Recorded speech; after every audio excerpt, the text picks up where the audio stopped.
শেখ হাসিনার আমলে আমরা হার্ডলাইনার ছিলাম, বাট পলিটিক্যাল গভর্নমেন্ট আসার পর আমি গত নির্বাচনে আমি অবশ্যই জামাত ইসলামকে সমর্থন দিয়েছিলাম।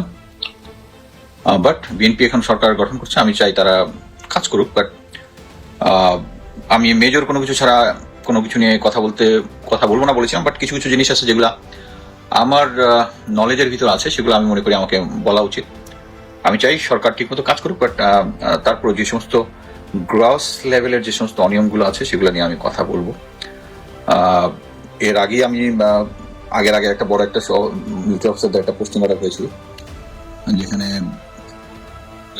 মুশিক কমিশনকে, যেটা জেনারেল ওয়াকার আগে আটকে রেখেছিল, প্রিন্সিপাল স্টাফ অফিসার হয়েছে। এবং জেনারেল ওয়াকার এখনো সব পদে আছেন, এবং জেনারেল ওয়াকার চেয়েছিলেন লেফটেন্যান্ট জেনারেল মাইনুরকে সিজিএস বানাতে, ইন্টিম গভর্নমেন্টের সময় পারেননি, এখন উনি আবার তাকে ওখানে রেখেছেন।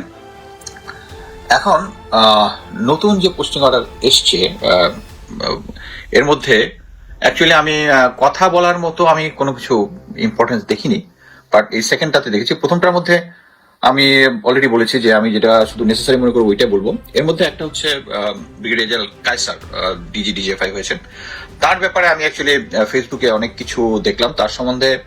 অ্যাকচুয়ালি এই ব্রিগেডিয়ার কায়সার আগে এখানে ইউএন হেডকোয়ার্টার ছিল, ইউএন উনি খুব ভালো কাজ করেছেন। Actually he is from Sylhet ক্যাডপ্রেস, আমি সেম ফিল্ড কলেজ, সো আমি ক্যাডপ্রেসে তাকে সম্ভবত দেখিনি, বাট বিভিন্ন বাড়িতে কথা হয়েছে। নর্মালি আমি তাকে যেটা দেখেছি যে নর্মালি যারা মানে ওয়াকারপন্থী টাইপ, তারা 5ই আগস্টের পরে আগে থেকে তারা হোস্টাইল ছিল আমার প্রতি। পার্টি টাটিতে হইলে শুধু যেটু ক্যাজুয়ালি সালাম দেওয়া, যদি জুনিয়র হয় ম্যাক্সিমাম জুনিয়র দেওয়া, এছাড়া আমার আশেপাশে ঘেসতো না। But Kaiser was different. Kaiser আমার সাথে এসছে, আমার সাথে কথা বলেছে, এবং অ্যাকচুয়ালি আমি যে সমস্ত কাজ করতেছি শেখ হাসিনার বিরুদ্ধে, অ্যাকচুয়ালি হি সাপোর্টেড মি। কথা বলছে, আমি জানি না মনে কি আছে, বাট তার দেখলাম যে তার এক ভাই আছে লন্ডনে, তারপরে সে জেনারেল আজিজের সময় তার এমএ ছিল, তারপরে শেখ হাসিনার সাথে তার ছবি। বাট আমি যেটা মনে করি সেটা হচ্ছে সেই আমলে অ্যাকচুয়ালি সবাই শেখ হাসিনার গুণগান গেয়েছে, কিন্তু যারা গুম খুন বা মানবাধিকার রিলেটেড সিরিয়াস ক্রাইমের সাথে জড়িত না, তাদের ব্যাপারে আমাদের অ্যাকচুয়ালি এতটা হোস্টাইল হওয়া উচিত না। দেখেন ভাই, আমি his from my character college, এই জন্য আমি বলতেছি। আমি নিজে যেটা মনে করতেছি, আমার one of the close friend Ziaul Hasan, এটা নিয়ে প্রোপাগান্ডা হয় বলছি, তাকে আমি গত 7-8 বছর আগে থেকে তার নামে লিখতেছি, এখন সে জেলখানায় আছে। সো আমার কারোর প্রতি কোনো দেশ, আমার কাছে দেশের ইন্টারেস্ট সবার আগে। সো আমি এখন যেটা মনে করি, Kaiser is a very competent officer. আমি তার প্রোফাইল দেখলাম, সে কোর্সের সেকেন্ড, বাট এখন বোধহয় ফার্স্ট, কারণ তার ফার্স্ট যে আছে সে বোধহয় কর্নেল অবস্থা রিটায়ার চলে গেছে।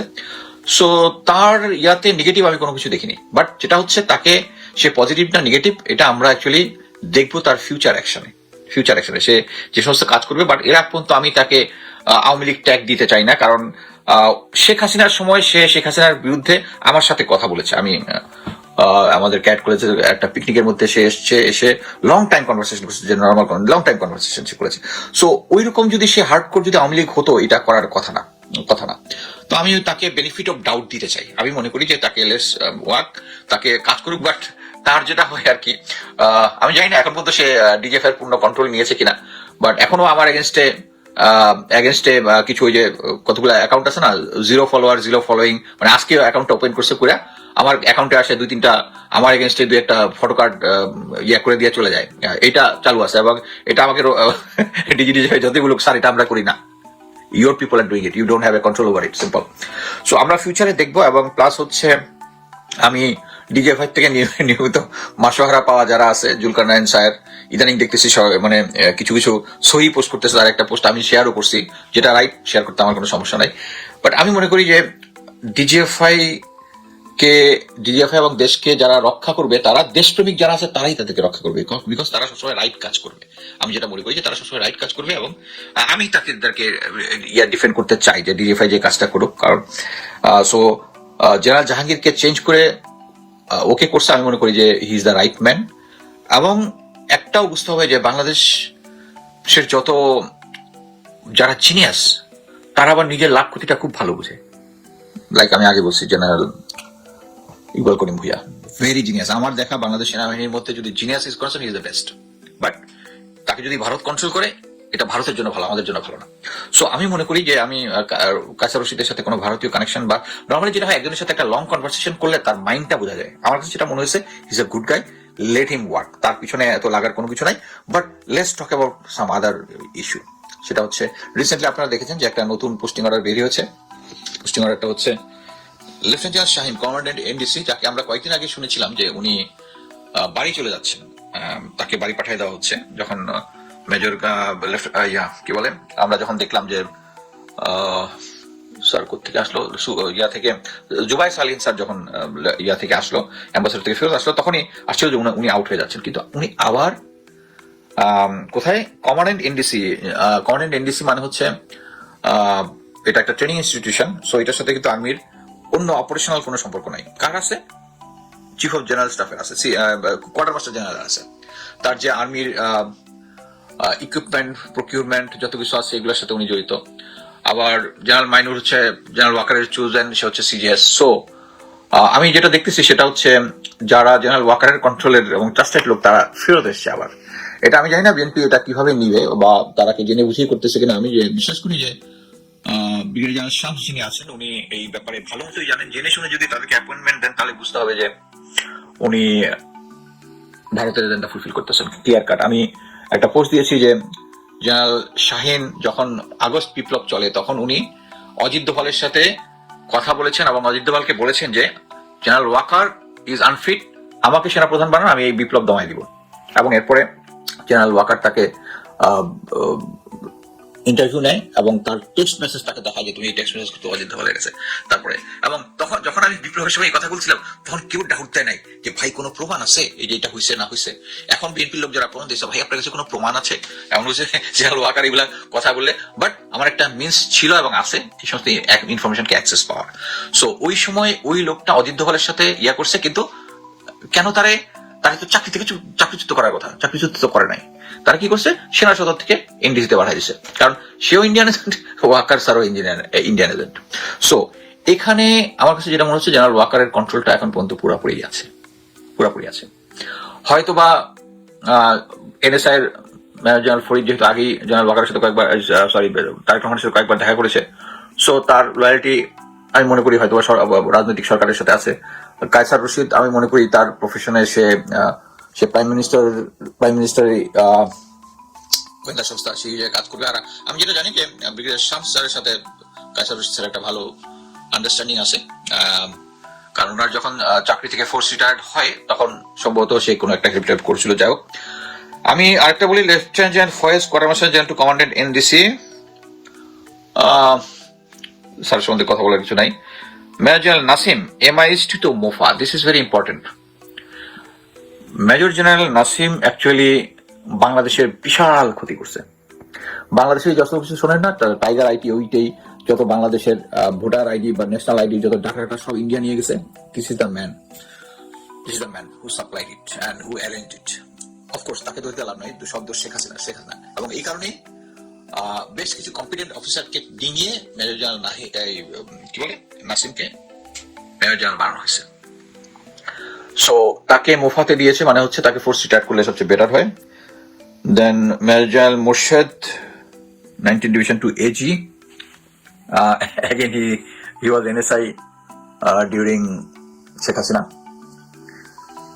আমি বলবো সেও জেনারেল ওয়াকারের trusted. Okay, major general Hasan, he is a good officer, তার সাথে আমি ইয়ে করছি 66 লগ এরিয়া। সো এগুলো রুটিন ব্যাপার, এগুলো নিয়ে আমি কথা বলতে চাই না। বাট যেটা আমি বললাম মেইন জিনিস হচ্ছে আমি কমান্ড্যান্ট DGFI কে আমি মনে করি যে we should give chance to talk. আর বাকি যেটা বলবো যে বর্তমানে যেটা হচ্ছে, আরেকটা জিনিস আমি একটা জিনিস বলি যে প্রথমে আমরা দেখলাম যে একটা কিছু অখ্যাত জায়গা থেকে বলা হচ্ছে যে কয়েকদিন আগের ঘটনা, যে এই সরকার মানে তারেক রহমান মাননীয় প্রধানমন্ত্রী প্রথমেই অফিস করেছেন ওই দিনই BDR এর নাম পরিবর্তন করবেন এবং একটা নতুন বিচার বিভাগীয় তদন্ত করবেন। এটা নিয়ে অখ্যাত কিছু করতে মেইন স্ট্রিম মিডিয়া কভার করে নাই। এটা নিয়ে আমি একটা ছোট্ট পোস্ট দিয়েছিলাম। 2 দিন ধরে আমি যেটা হয় যে এই ধরনের জিনিস হইলে আমি যদি ভুল তথ্য দেই সাথে সাথে আমাদের অ্যাটাক হয়, অ্যাটাকের পরিমাণ দেখি সাফিসিয়েন্ট না, আমার কাছে মনে হচ্ছে দিস ইজ এ ট্রু। দেন আমি একটা সিরিয়াস অ্যানালিটিক্যাল পোস্ট দিলাম এটা নিয়ে। এটা দেওয়ার পরে 2 দিন পরে সম্ভবত আমাদের শিলং সালাউদ্দিন সে বলল যে আমরা একটা নতুন তদন্ত কমিটি করব।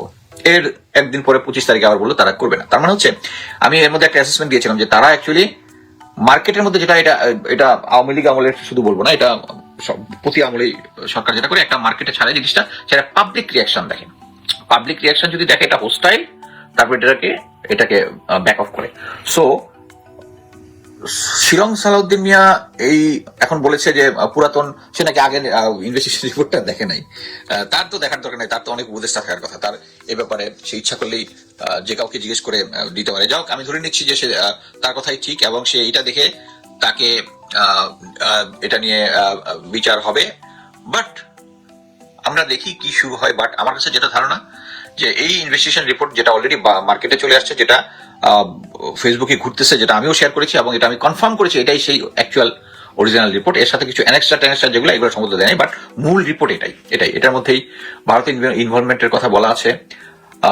সেনাবাহিনীর যারা যারা আর্মির সাথে গাদ্দারি করেছে তাদের নাম বলা আছে। এবং আমি মনে করি যে বিএনপি সরকার এই একটা জিনিস মনে করেন, আমার নিজের আমি এক্স মিলিটারি অফিসার হিসেবে আমি মনে করি যে 57 অফিসারের বিচারটা যদি ঠিক মতো করে, আমি বিএনপির গুণগান গাওয়া শুরু করবো যদি বিচারটা ঠিক মতো করে।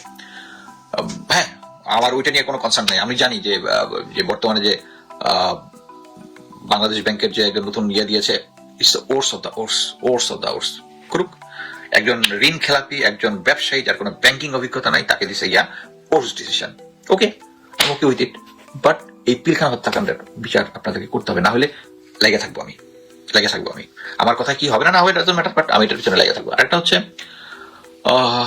কি কথা বলতে চাইছিলাম, আচ্ছা সেম আমি মনে করি যে হত্যাকাণ্ড যেটা হচ্ছে, ওই শাপলা চত্বরের হত্যাকাণ্ড, এটাকে আমল নিতে হবে। এটার কারণটা হচ্ছে এগুলোর সাথে আমাদের একটা বড় মিলিটারির লোকজন জড়িত। আমি চাই বাংলাদেশ সেনাবাহিনী এই কলঙ্ক মুক্ত হোক। বাংলাদেশ সেনাবাহিনীতে যারা গুম খুন এবং হত্যাকাণ্ডের সাথে জড়িত, এদের কলঙ্ক মুক্ত হোক মানে হচ্ছে আপনারা ফিউচারে যে সরকারি আসুক, তারা যদি এই ধরনের কোনো কাজে কাউকে বলে, তারা যেন এই সামনের উদাহরণটা দেখে যে কতজন ফাঁসিতে ঝুলছে। এবং আমরা ওইটাও কনসার্ন যে বর্তমানে যে চিফ প্রসিকিউটর তাজুল, তাকে চেঞ্জ করাটা একদম উচিত হয় নাই। কারণ এখানে যে কি পরিমাণ প্রেশার আছে, আমি যেহেতু এটা ক্লোজলি ফলো করতাম, এটার মধ্যে রাজনৈতিক, প্রশাসনিক, বৈদেশিক কত ধরনের প্রেশার যে আছে, এই প্রেশারগুলো সবকিছু ম্যানেজ করেছে তাজুল ভাইয়ের সাথে আমার একবার কথা হয়েছে। মানে এক্সট্রা অর্ডিনারি দৃঢ় প্রতিজ্ঞ লোক। তার মধ্যে একটা লোককে আমার কথা হচ্ছে যে উনি যদিও বলেছে যে এটা সরকার ব্যবস্থা তার নিজস্ব লোক দিবে, এটাই স্বাভাবিক, কিন্তু কথা হচ্ছে একজন অনেস্ট লোক যে সিনসিয়ারলি কাজ করতেছে, তার কাজটা তো আপনাদের রিকগনাইজ করা উচিত ছিল বলে আমি মনে করি। তারপরে যত অনিয়ম হোক, পিলখানা হত্যাকাণ্ডের বিচারটা আমি চাই যদি এটা হয়। এবং আমি মনে করি আপনাদের শুরু করতে হবে, প্রথমে হচ্ছে যে সমস্ত অফিসার যারা আছে, যে সমস্ত অফিসার এটার সাথে জড়িত, তাদেরকে আগে অ্যারেস্ট করুন।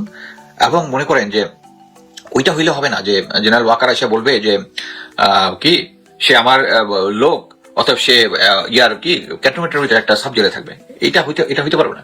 এই যে দেখেন আমার আমার রিটায়ারমেন্ট বেনিফিট আটকায় দিচ্ছে জেনারেল ওয়াকার। আমি কাউকে রিকোয়েস্ট করিনি যে আমার এটা ঠিক করেন, দরকার নাই। আল্লাহ যদি হাজির নাজির থাকে, আল্লাহ যদি আমার উপরে কারো অন্যায় করে, জেনারেল ওয়াকার আজীবন 5 ওয়াক্ত নামাজ পড়ছে না, ওই তার সমস্ত জিনিস বলবো যে নামাজ যেগুলো পড়ছে, তারপরে he will be sent to hell. Anyway, Allah শ্রেষ্ঠ বিচারক। আচ্ছা, আমার এটা নিয়ে বাট কথা হচ্ছে, দেখেন যারা যে 5টা জেনারেল ইন্ডিয়াতে পালাই গেল, তারা তো মানে আমি বাংলা আর্মির ভাবমূর্তি ক্ষুণ্ণ করতেছি, ওই সারা দেশের সাথে গাদ্দারি করে পালাই গেছে। এরা আর্মির ভাবমূর্তিকে আমার থেকে কম ক্ষুণ্ণ করেছে, তাই তো? যে তাদের রিটায়ারমেন্ট বেনিফিটটা আপনি বন্ধ করেন নাই। সো আপনি যদি জেনারেল ওয়াকারের উপরে বিশ্বাস করেন, তাহলে তার মানে হচ্ছে আপনারা ইনডাইরেক্টলি ভারতের আজ্ঞাবহ হয়ে কাজ করতেছেন, এর কোনো অল্টারনেটিভ নাই। সো আমি এটাই বলবো যে নতুন একটা ইনভেস্টিগেশন করা হয় না পিলখানা নিয়ে, কিন্তু গুড তখনই হয় যদি আপনি সঠিক বিচারটা করেন, এবং আমরা বিচারের অপেক্ষা আছি।